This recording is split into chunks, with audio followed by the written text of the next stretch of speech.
আসসালামু আলাইকুম। আজ আমরা জানব কুরআনের সবচেয়ে সম্মানিত, শক্তিশালী ও ফজিলতপূর্ণ আয়াত আয়াতুল কুরসি সম্পর্কে।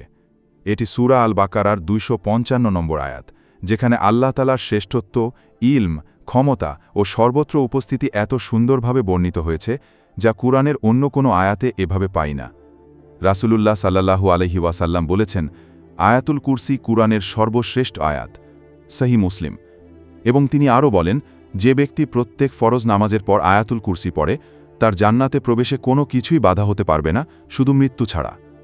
এই একটি আয়াত আমাদের জীবনে এনে দিতে পারে অশেষ বরকত, হেফাজত এবং আত্মিক প্রশান্তি।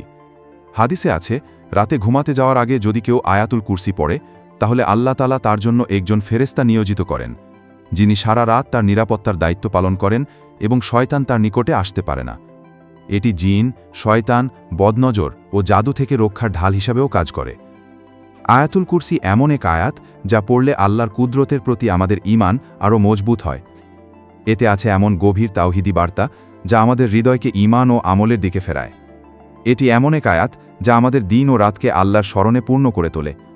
তাই প্রিয় ভাই ও বোনেরা, আসুন আমরা নিয়ত করি, 5 ওয়াক্ত নামাজের পর, সকাল সন্ধ্যায় এবং ঘুমাতে যাওয়ার আগে এই বরকতময় আয়াতটি পড়ব, মনে রাখব এবং যতটা সম্ভব অন্যদের মাঝেও এর ফজিলত ছড়িয়ে দেব।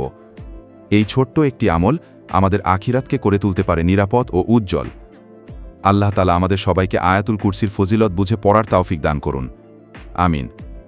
আসসালামু আলাইকুম ওয়া রাহমাতুল্লাহ ওয়া বারাকাতুহু।